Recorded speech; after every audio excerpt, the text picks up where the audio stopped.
Hi, Steve.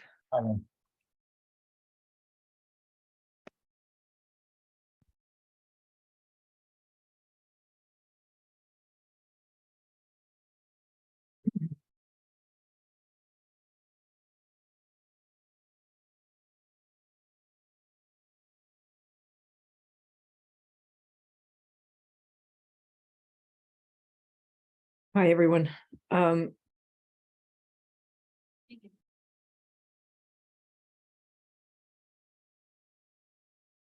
Hey, you're muted.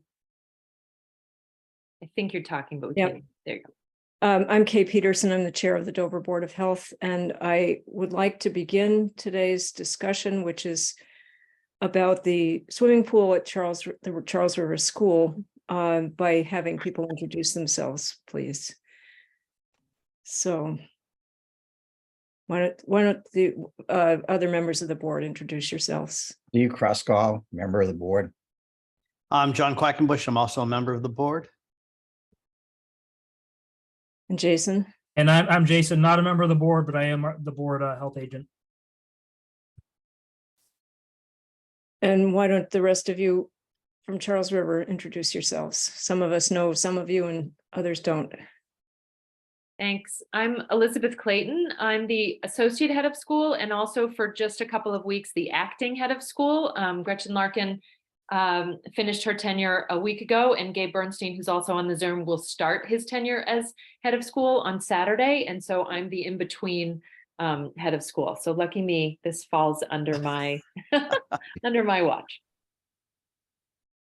Thanks, Elizabeth. I'm Gabe Bernstein. I am new to Dover and I'm the incoming head of school at Charles River School starting Monday. And I just want to thank you all for taking time to do this tonight. It means a lot to us. I'm Kat Whitten. I'm the director of admissions at Charles River School. I am also the parent of a former camper at CRS.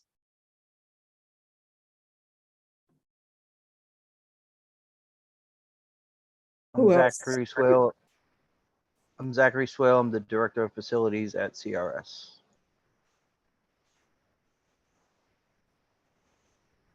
I'm Molly Carney. I am a parent at CRS, a camp parent, and I am the chair of the Parent Association at CRS. I'm Leslie Judge. I'm also a current parent at Charles River, as well as the president of the Board of Trustees.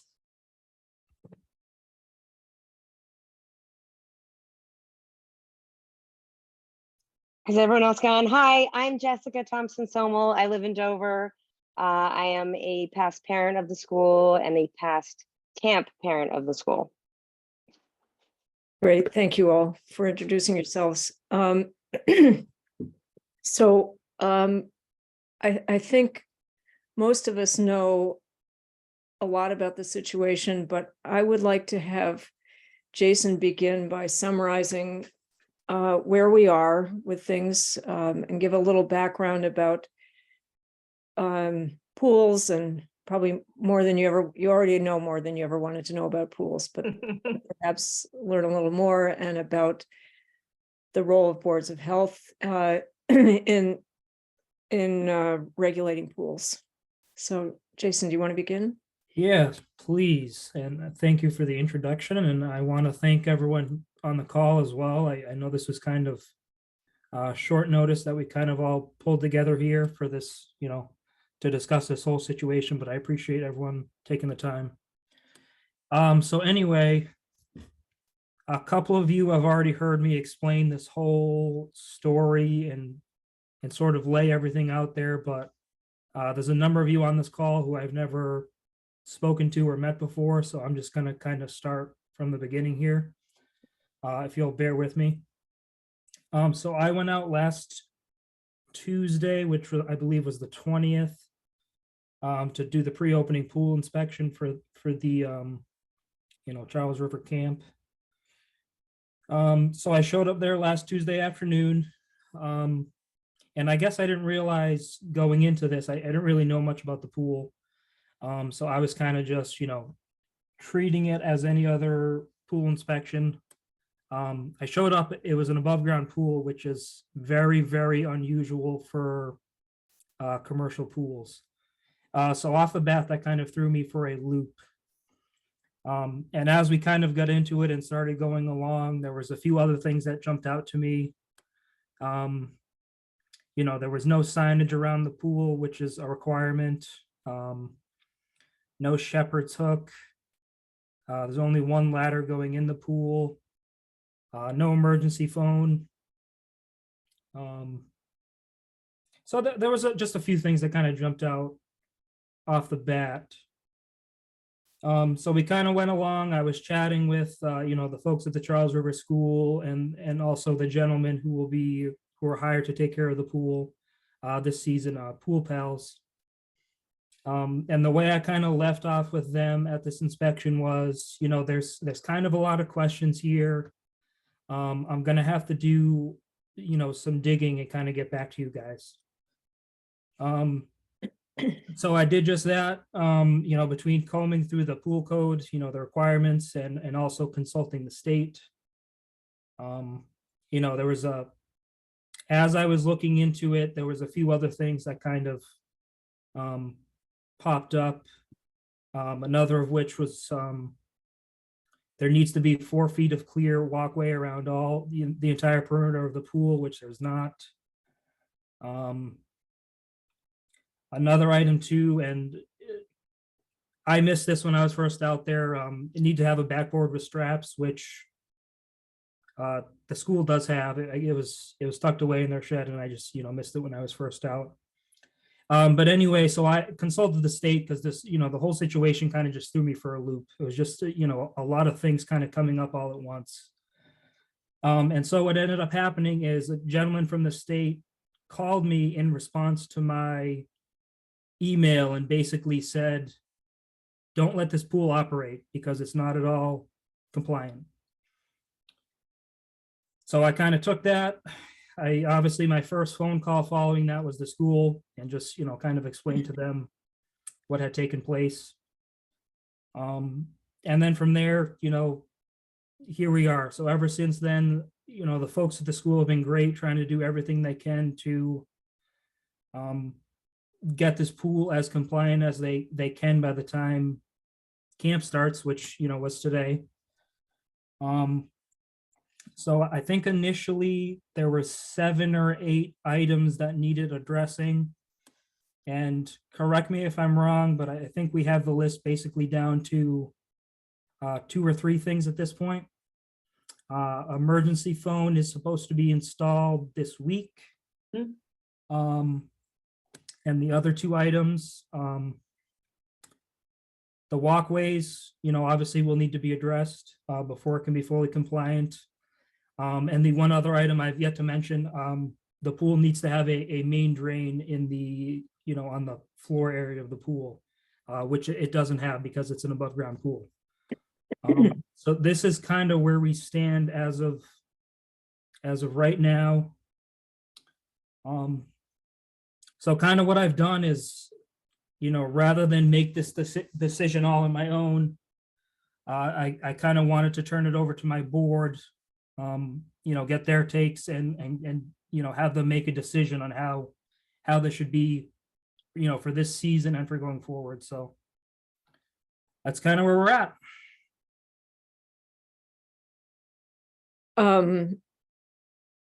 Do you want to just mention briefly the ladder as well, Jason? Oh, yes, thank you. So every public, you know, and semi-public pool, which that's what it is in this case, needs to have at least 2 ladders. This particular pool only had 1, but they've since rectified that, I don't know, in the last hour. 2 hours, but yes. Yeah, I had a nice picture of that when I opened up my computer. So, you know, that's another item off the list. So again, kudos to you guys for, you know, scrambling and getting these, you know, as much as you can done, given the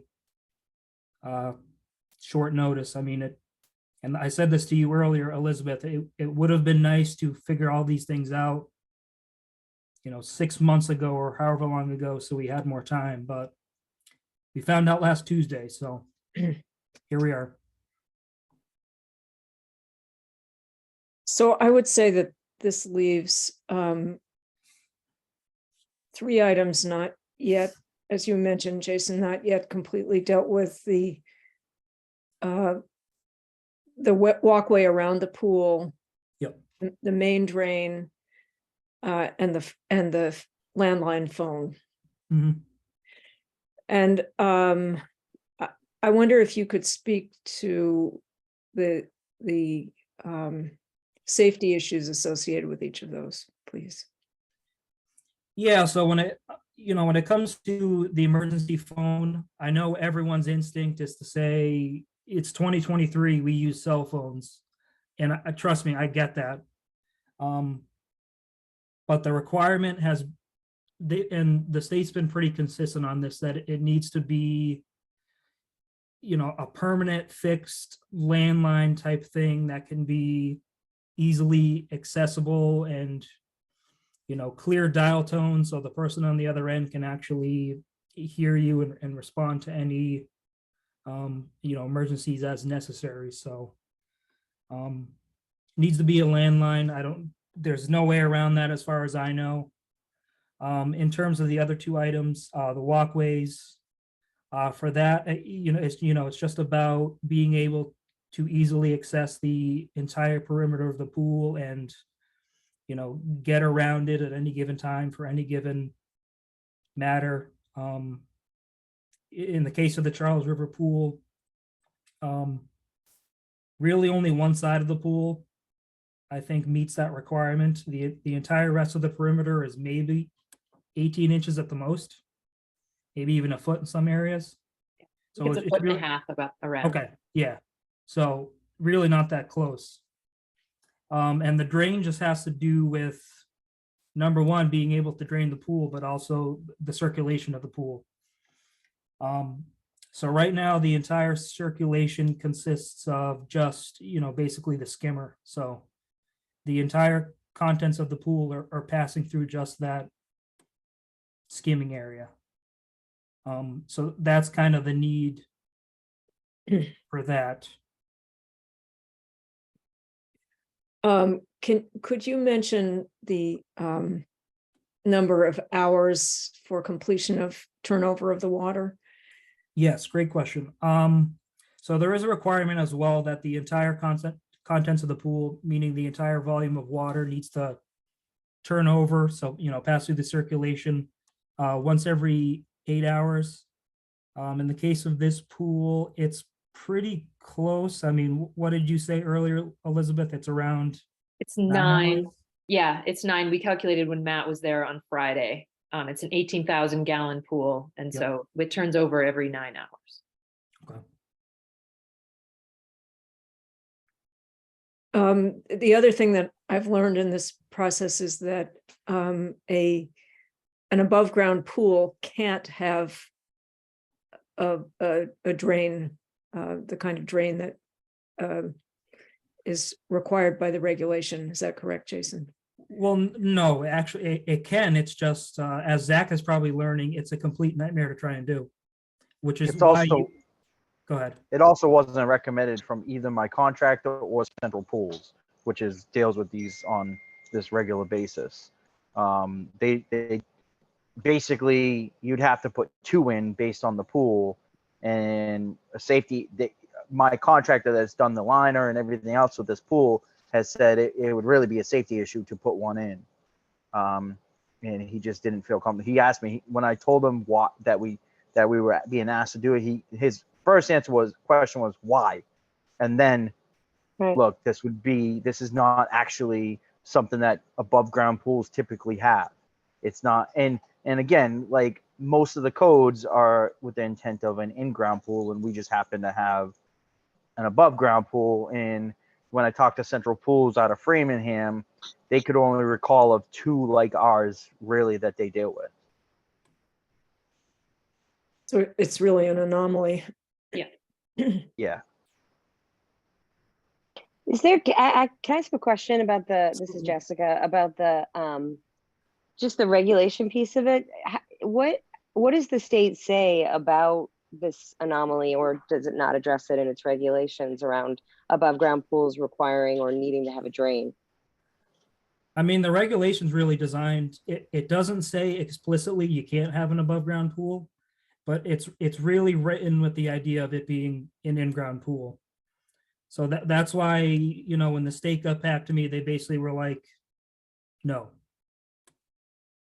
And you know, I've done this in 3 different towns. I've done this for 7 or 8 years. I've done hundreds of pools. I've never seen an above ground commercial pool. If someone gave me an application or submitted an application for an above ground commercial pool, I would give it back to them and say no. So, okay, so there's no precedent that you're aware of, Jason, in the Commonwealth with other above ground pools that have come across this? No.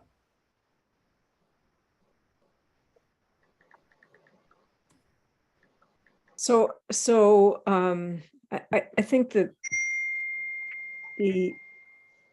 there are short-term issues and long-term issues, and we're here tonight to talk about the short term and what we do about this pool and whether and when it can open. And we all want to be sure that the pool operates in a safe fashion. We don't. That's our number one concern. Absolutely. Can we talk about, I'd like to have people talk about strategies for approaching the 3 different deficiencies that we're still facing: the phone, the surround of the pool. Is that, I don't know if that's the right term for it, but, and then the issue of the drain and water turnover. Why don't we begin with the phone? What are people thinking about that? What are the options? What's happening? If I may, it sounds like that's going to be rectified by Thursday at the latest, as far as we know, right? Yes. Yeah. So we have the phone and the encasement that it's going to go in, and the Verizon technician is scheduled to be on campus on Thursday. We put the request in last Wednesday as soon as we heard from Jason that was something we were going to have to do. And that was the earliest that Verizon can come. And we're hoping that using cell phones in the interim for just a couple of days until Thursday, that we would be able to make sure that communication was happening while the pool was open. And then, of course, the phone would be there and in place on Thursday. So that's our hope for that. I mean, to me, that sounds perfectly reasonable. Right? I mean, the two other issues I think are worth talking about a little bit more. Mhm. And, you know, my understanding, Jason, is that the bottom drain, besides being able to drain the pool, is really to provide increased circulation.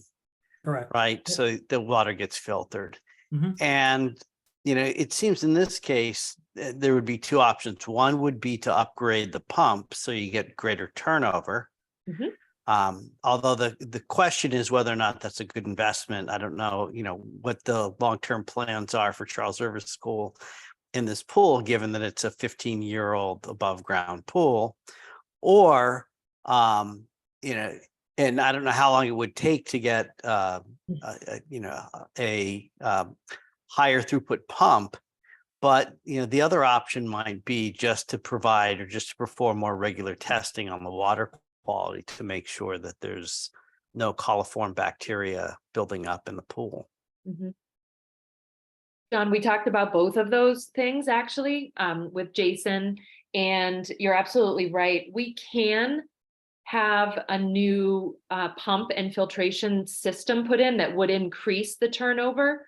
It does come at a cost of $3,500, $4,000. And I think you hit the nail on the head when you said whether or not that much investment at this moment is worth a pool that might not be in use past this summer. That's something that we would have to, I think, seriously think about.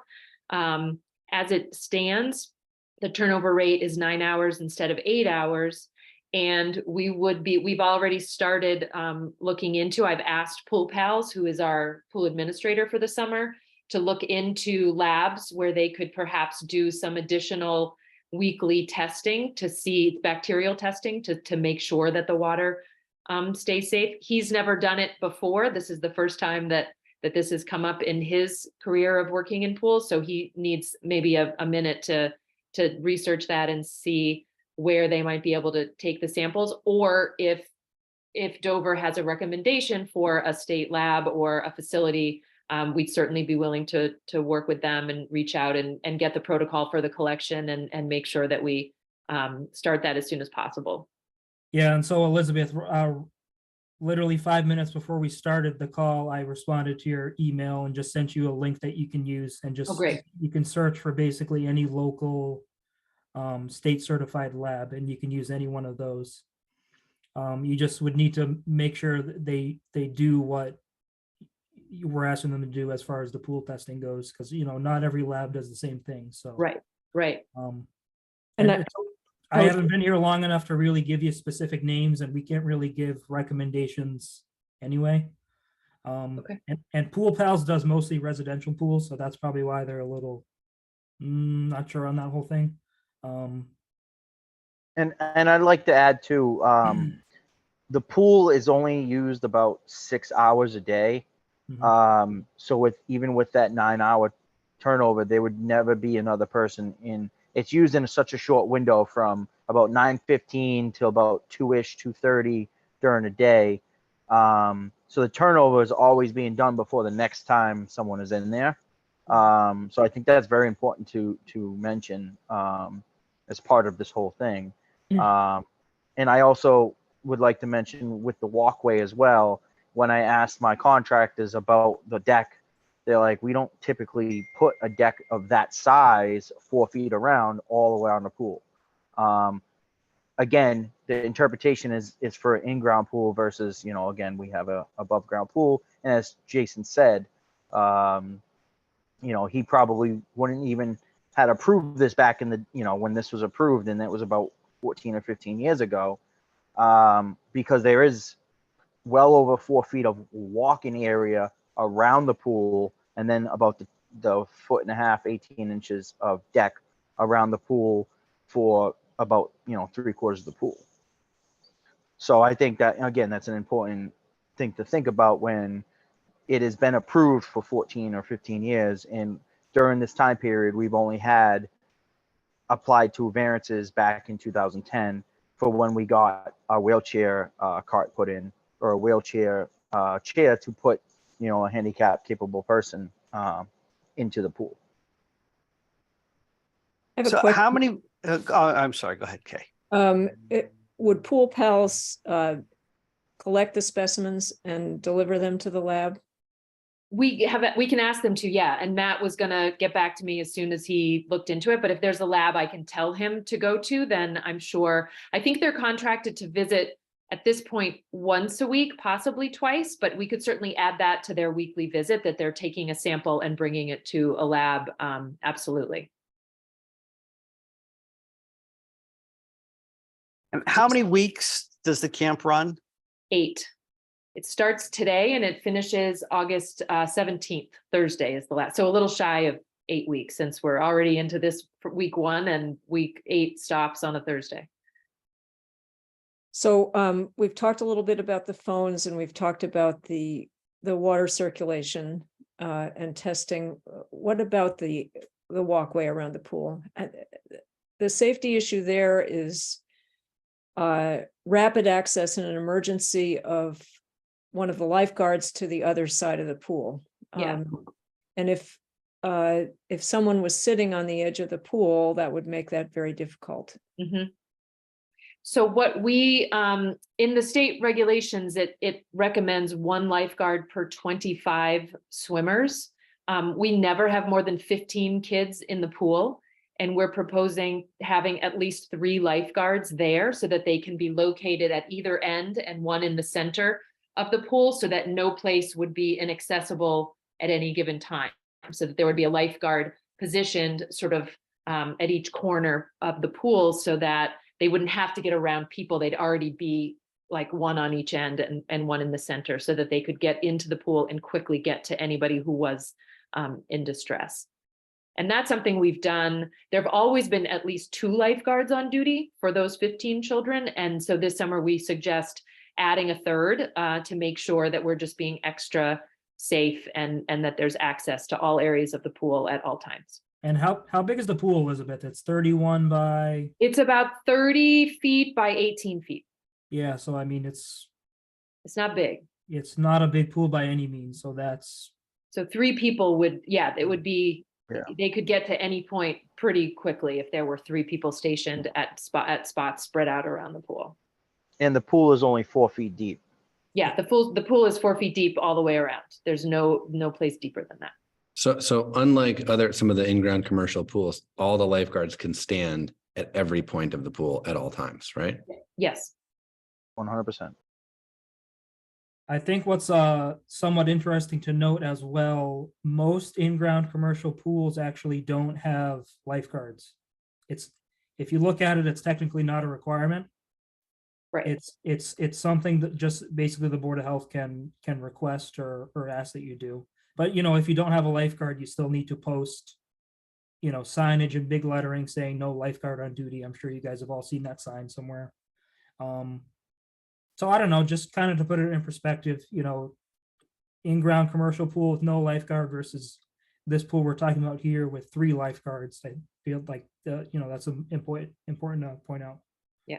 And we employ 4 lifeguards. And so at times if the pool, sometimes there's a class that kids sign up for and there are 7 children. So if we had 3 lifeguards for 7, that's like 1 for almost every 2 kids. And then the larger groups, if it was a free swim and there were the maximum 15, we would likely have all 4 lifeguards there. So we literally would have the 4 quarters of the pool covered by the 4 lifeguards. And so I think as far as safety, look, we're a school. The safety of our children is number 1. We do not want to open a pool that's not safe. And so, but we do think that given the mitigating circumstances and the things that we can put in place, that we're sure, and the fact that it has been open and has run successfully for the past 14, 15 summers. We've never had kids getting sick. We've not had any emergency situations. So clearly the system that is there has been sufficient to keep kids safe in the past. And we're happy to add to that system in this summer to make sure that that is the case. And then obviously we have some long-term decision-making that needs to be done. And so what we're asking for is basically just to go through this summer as is. We don't have time or means to add a deck or add a floor drain at this point in the summer. And then, but we can investigate that and see what that would entail for future summers and be in a better position to handle that. But with literally 2 days of notice, as Jason said, 6 months would have been great. I would have taken 2 weeks to figure some of this stuff out. But we've done as much as we can. And I think have shown that we're once we were made aware that these things were needed, we got on it immediately and made sure that everything that could be done was done, and that these things are the last few that just are impossible to do in this summer. And that's why we're willing to add on all of these extra safety precautions to make sure that the kids stay safe and that they have fun. We've promised a product to our families, and we want to make sure that we're giving these kids a really great experience for the summer. And, I would just like to, go ahead. yeah, sorry, just a quick question. I'm not sure if you even know the answer, Elizabeth. It's more of a camp question, but I assume you guys swim test for the pool, like, first day of camp, you do something to identify,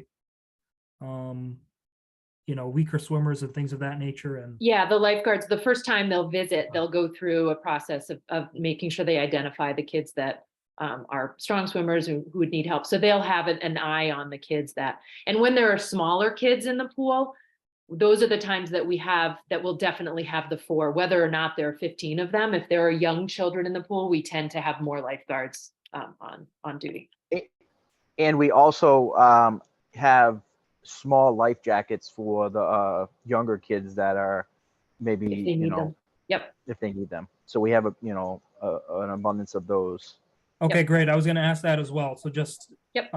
Christian's Law, if you guys aren't familiar, that's basically the requirement, if you have an aquatics type camp or something like this, that you offer life jackets for all your swimmers, or Yes, if parents want to send their own with the kid, they can do that. Yep, As well, just absolutely. as long as everyone is covered in some way. Are these kids all tall enough to be able to stand in this pool? Most are, but some are not. So some kids will be 8 years old, and the height of an 8-year-old varies wildly. And so some of the kids, yes, most of the children, I think, are able to stand and have their head above water. And there will be a few, though, that are small enough that they wouldn't be able to. And they would always be in life jackets? They would always be offered life jackets. I don't know if we require life jackets. If the child can swim and there's a lifeguard there, it would be, up to the comfort. And if parents, were to say, I'd like my kid to be in a life jacket, the teachers and the lifeguards would know that. And so we would make sure that happened. How many, do you guys have a lot of them? Do you know, like, rough ballpark of how many life jackets you Number of actually need? life jackets? I'm not sure. Zach, do you know? No, I pulled them out of the Okay. I pulled them out of the attic today for them, Yep. and there was 2 big, like, contractor black bags full. Oh, okay. There had to be, I mean, I would say, if I'm guessing, 15 or more. Good. So that covers you guys. There was I some that go like around the neck, and it looked like not like a typical adult life jacket, but like one that kind of goes around the body, the torso. that covers you guys. That seems like a decent amount. I would just have someone double check and make sure they're all in decent shape. Oh yeah, absolutely. And we can count them and I make know. sure. And I think a good portion of them, if I can recall, were bought in the last year or so. Oh, great. Yeah, and then we got 2 brand new adult life jackets in probably last month. Awesome. Yeah.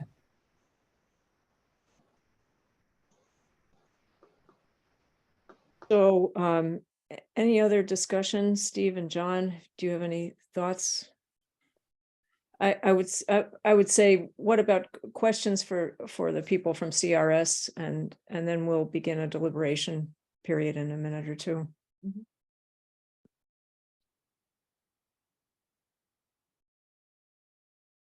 I don't have any further questions. My concerns have been answered regarding the presence of the lifeguards. That certainly covers that issue quite well. And as Jason and I discussed earlier this afternoon, increasing bacterial testing to weekly should lower any sort of risk of contagion to a very acceptable level, as long as that's performed weekly. Absolutely. We're happy to do it. Yeah, because I mean, if you really want to boil it down, if we, with the drain in mind and the, water turnover in mind, really what you're trying to prevent is any, issues with water quality. So Yep. I think in this case, if we can actually go as far as to sample that water and, actually see where it stands, I think that would be a kind of a good compromise, type thing. So really, regardless of what the exact turnover number is, I know it's very close, but Yeah. This way we can at least know definitively, yes, the levels are within the required range, so the water should be good. I would like to go back to the issue of the cell phones, and how you, whether you can establish, or maybe you already have, or could establish a protocol that makes checking that there are, say, 2 cell phones at the pool at any time before you open the pool in the morning and at various points during the day. I understand you test somebody does some testing of the chlorine and other levels in the pool 4 times a day, and whether, for instance, having checking that there are 2 cell phones present at the pool during those chemistry checks, whether that would be feasible. Absolutely. Yeah, the 4 lifeguards don't do anything else but monitor the pool and stay there. So they will be there. Today, there weren't classes. Obviously, we did not open the pool today, and they were still there, making sure that the pool stayed safe and making sure everybody stayed out.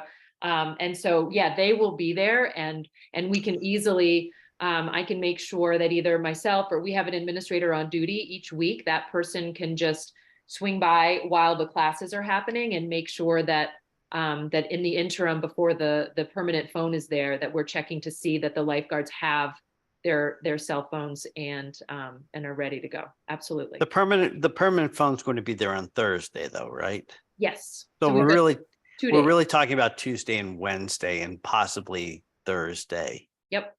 where we'd have to worry about the cell phones. Yep. And Tuesday may not be a swimming day. Yeah, that's a good point too. The weather is something, right? We can't control that. I can control the number of lifeguards. I can control the amount of water testing we do, but I cannot stop thunder and lightning from happening. And obviously if it's thunder, we clear the pool until there's no thunder for 30 minutes and we follow all of those regulations. So yeah, so tomorrow it might be a moot point depending on the weather. Who knows? The other thing that we're assuming is that Verizon will be successful in having a working phone there on Thursday, and that's not a given. So I think Right. having a plan that could work for a few more days if Verizon has trouble is important. Absolutely. I agree. And so we could make sure that everybody feels safe about that. And so that if we did need an extra day or 2, depending on what the Verizon technician says when he or she gets to the site, we hope that the line can go to a spot that's publicly available and we can mount it on the fence or near or something like that. But who knows? I mean, I am not a telephone technician, so I don't know what is all entailed. And so we'll have to wait and see what they say. But we should have some protocols written down and make sure that the lifeguards understand and that the administrator on duty and the administrators of the camp are checking to make sure that those phones are there during the day. We can absolutely do that for sure. And I just want to echo that as another school year administrator who's on campus all summer. We have divvied up all the weeks this summer so that we're all taking time that we're in charge, and it would be easy, for any of us to make sure that we're out there with a phone along with the camp personnel to make sure that we have enough cell phones to cover this time if Verizon wasn't able to install something on Thursday, even though I'm an optimist, so I believe it's going to happen. But we have, we really do have the personnel to make sure that we can cover this because it is such an important part, obviously, of the camp experience for kids. And days like today prove why. All of us would have loved to have been in that pool today, and we want to make sure that happens for our kids and our families in a safe manner. So I just want to say that we're talking about risks that are rare, and fortunately, nothing has ever happened at the school that's resulted in a child being injured or worse. Jason pointed out to me today that something that's, I think, important to realize, and that is that almost every little piece of the regulation of swimming pools was developed because something bad happened. There's a really bad anecdote that led to something being added to the regulations, and these events are very rare. And though I know you've been careful and been as safe as you could be with your system, it's also the case that you've had some good luck too. And these events are very rare, and it's never happened that, for instance, the narrow walkway around the pool has impeded somebody's access to a kid in trouble. But it could, and you don't ever want that to happen. And these regulations are for a good cause. Absolutely. So is there any more discussion? And then I think the board should vote. I just want to point out too on the testing, if I may, So you know, if we're going to request or ask that these folks get their pool water tested once per week, there's two very specific things they need to test for. It says it right in the code too, if there's a doubt about it. Yep. It's coliform and Pseudomonas. Yeah, you said it earlier. So it needs to be within a specific range. And keep in mind too, you know, if we do move forward and say, you know, these are the things you need to do in order to make the pool work, just because the water quality is being tested doesn't guarantee that the pool is going to be able to remain open, because if these tests come back not within proper range, the pool will be closed until it can be retested and proven that it is in the correct range. I just want to make sure that that's understood you know, as part of all this. I don't want to give false hope or make any false promises, but we will look at each quality test just to verify it is in range. Oh, yeah, absolutely. And I've got the regulation here, the 200 bacteria per milliliter, and you have to get the chlorine out of the water first before they test. So when we talk to the lab, we'll make sure to send a copy of that part of the code so that they are doing the testing properly and according to this regulation. Absolutely. Yeah, there's no doubt we would close the pool if it came back that the bacterial level was unsafe. There's no one wants to be putting kids in harm's way. I think the only thing I would say is I would ask that we be allowed to open the pool and start the testing. And there's no reason to believe that the water isn't safe at this point. We've operated the pool safely for 15 years. The system is up and running. All of the tests that were done at the beginning about water quality came back really excellent. And so we would like to be able to open the pool tomorrow if possible, as soon as possible, and then start the testing this week, obviously. And as Jason said, if something comes back in the inappropriate or unacceptable range, we absolutely would close according to, you know, regulations, and then until we could get it under control. But we'd love to open and have the testing happen concurrently, so that we're not waiting for that test to come back before we open the pool. That's the only maybe. I'd also like to add that we this year added a brand new liner in May from our contractor. So we also had all brand new water brought in from a company. So it's not water that was sitting there. It wasn't water we pumped into the pool. It was water we purchased from a pool company that delivered water.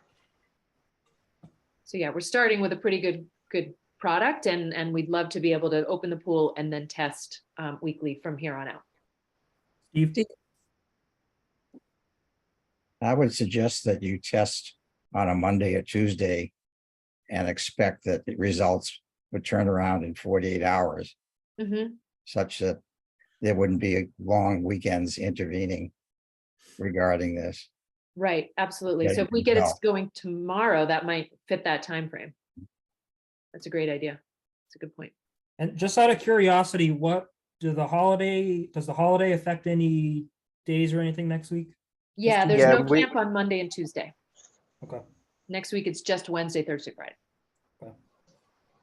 So we have in our camp sessions are 2-week sessions. So already these kids missed one day and they're signed up for 2 weeks, and they're missing one day plus the 2 days next week. So their you know, time frame in the pool isn't very much.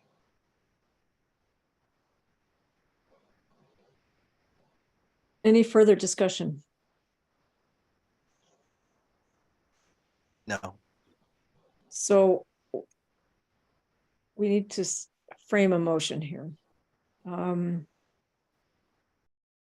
I would like to see the motion contain contingencies or the requirements for us approving the opening of the pool.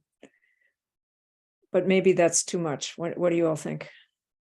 Board No, members? I think that makes sense. I think, you know, we should grant a variance for this summer season. We can't, it's not a variance, John. It's a special consideration. Is that?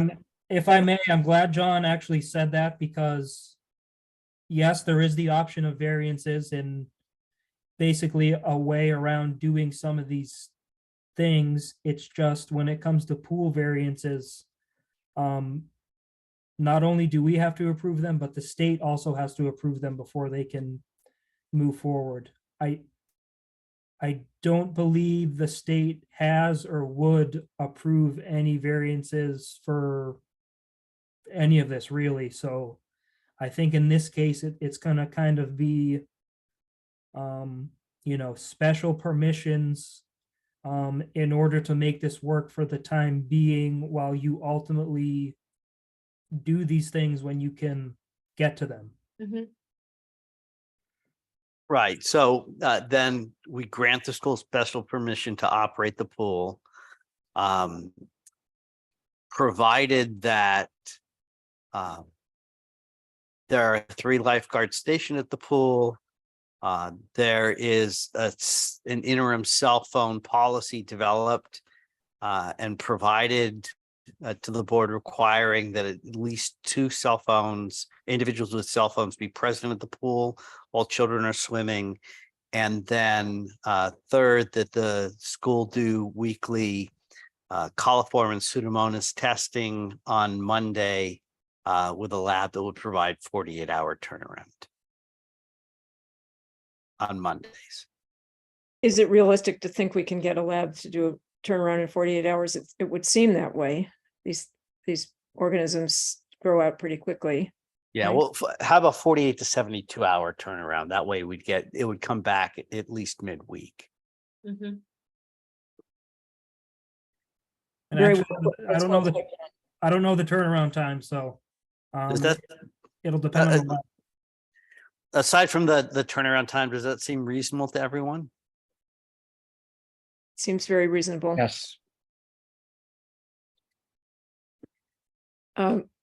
Very well put. So shall we not include the turnaround time, or shall we say with the goal of turnaround time of 48 hours, if possible? Yeah, why don't we put good. it in a goal? Okay. All right. John, do you think in your jet lag state you could rephrase? I'm not Okay. jet lagged, I'm fine. So I move that we grant the Charles River School a special, what was the term? Permission. I move that we grant Charles River School special permission to allow the operation of their pool for this year's 8-week camp, provided that there are 3 lifeguards on duty at all times when children are at the pool, that a protocol is developed and implemented that requires at least 2 individuals with cell phones to be present at the pool until the landline is installed, and that number 3, the school institutes coliform bacteria testing on Mondays with as rapid turnaround as possible. And and Pseudomonas. Pseudomonas. Coliform and Pseudomonas testing with as rapid turnaround as possible.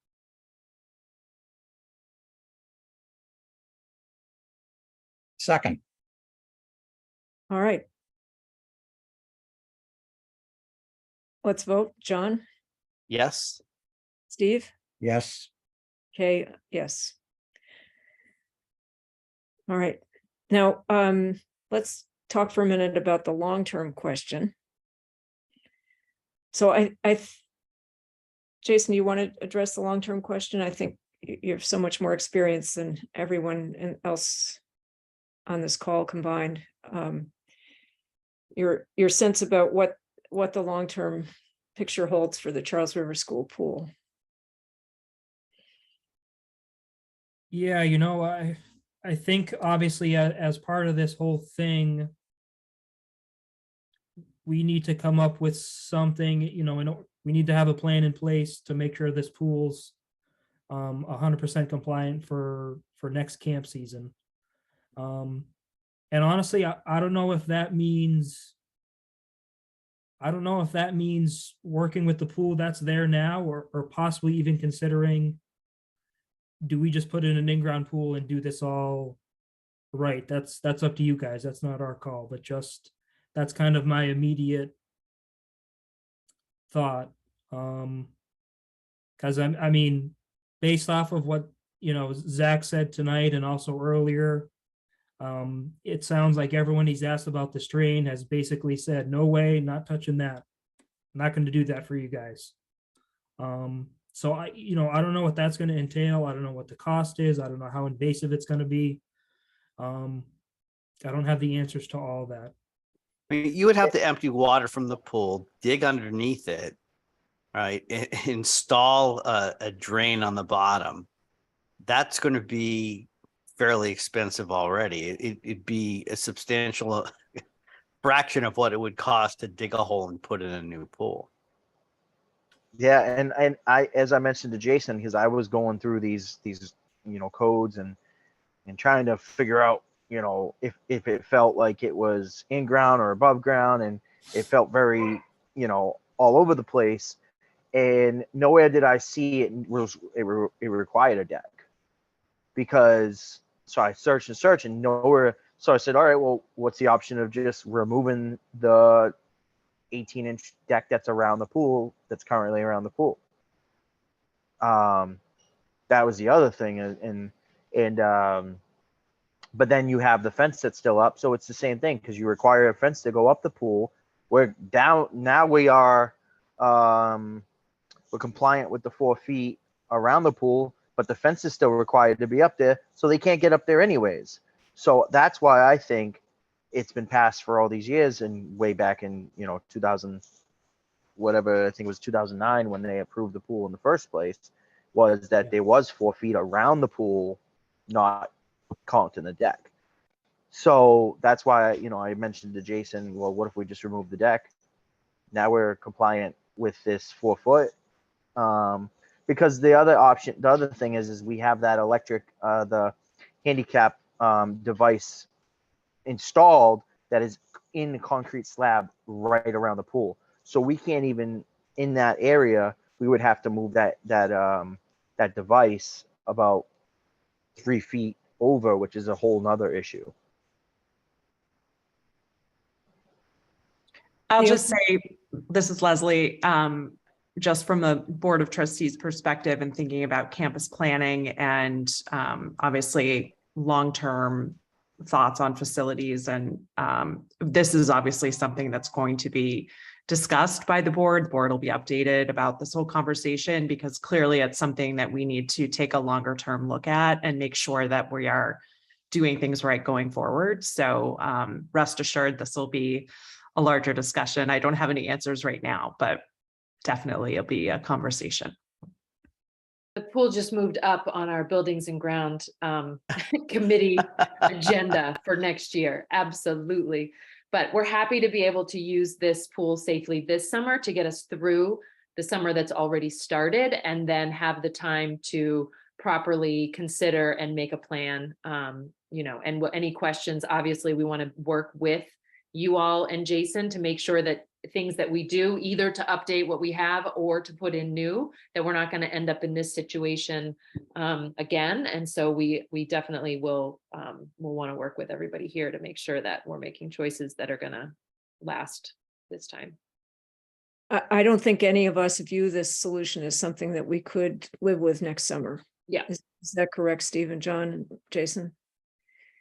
Yeah. I think we're kind of all in agreement that this, these conditions and all this expire at the end of this camp season, correct?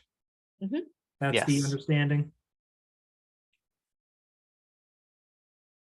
Yeah, because I would even go as far to say, fast forward a year from now and we're sitting here again and the pool still doesn't have a drain or a adequate walkway around it.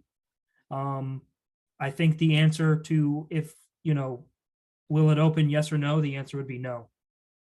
Unless those things obviously can be taken care of. Right. So that's, luckily, yeah. Yeah, and luckily we know about it now. So we we won't be in this position next year asking for permission again, because now we're aware that these things need to be addressed and we have a year to address them and figure it out. So absolutely. Yeah, and I think kind of the big question on everyone's mind is, well, what about the last 14 years when this was originally approved and has gone through all these camp seasons? Mhm. I don't have an answer for that. And frankly, it's irrelevant at this point. We can only control, from June 2023 here on out. So that's where we're at. So, we'll need to do what we can for this camp season and then have a long-term plan in place to get those other items taken care of. Absolutely, absolutely. And we appreciate the ability to use the pool this summer to get through our camp season that's already started, in order to be able to both give the campers and the families the experience that they expected when they signed up for a camp, and then to have the time we need to think about long-term. So we appreciate that. Well, we appreciate your hustle and getting this taken care of. You have really put the rubber to the road and moved along, and that's made it possible for us to think, yes, there can be a way for you to open safely without being in full compliance, and it's reasonable for us to give you special permission. Great. So Thank you. So we can, we'll tell the lifeguards tomorrow morning that if it's not thundering and and lightning, we can have kids in the pool with all of these, and we'll hope that we can start the testing tomorrow, even if we can get a lab. That'll be my number one first thing. I get on the phone tomorrow morning and get that set up. I just had a thought about the lab testing. So doesn't Hale do a lot of testing of the water at the beach? They do, although I'm not sure what lab they use. But we could find it. That's a phone call though. I don't know. Yeah, if- what is their protocol for collection and transportation and all of that, and what's the turnaround, Steve? You might also want to check with the people who do the testing at Farm Pond in Sherburne. Yeah. Great. Great suggestion. I will Yeah, get 'cause on. I would guess there's probably not a whole lot of places in the area that actually, because the bacteria testing isn't a requirement unless the Board of Health requests Makes it, it one. which in this case, that's exactly what we're doing, but I'm not familiar with many other boards of health that actually do that. Some do, but not So- all. So I don't know of any other examples in the area is what I'm getting at. Okay. I know that either this past summer or 2 summers ago, there was a lot of water testing at Hale, bacterial testing. I can't remember why, but. Yeah, so the beaches have to be tested. That's a The requirement. beaches have Right. to. Okay, Elizabeth, try Rosemary Pool in Needham as well. I don't know if they water test frequently, but if they do at all. yeah, that's more of a beach, isn't it? It's not. No, it's a pool. Well, it's in that pond, Kay. Yeah. But it's a standalone pool, like chlorinated pool. It just happens to abut that pond. I see. Okay. It sounds like, and I mean, we have a pretty good relationship with Hale Reservation. We used to do a number of field trips there, so we know we've worked with them. I'm sure we could pick up the phone and give them a call tomorrow morning and see what they've done and who they've used, and get on it. That's a great suggestion. And then Farm Pond as well. We'll be able to maybe see what they've done. But I'm confident we can get that started soon. I suspect the Board of Health knows about the Farm Pond testing.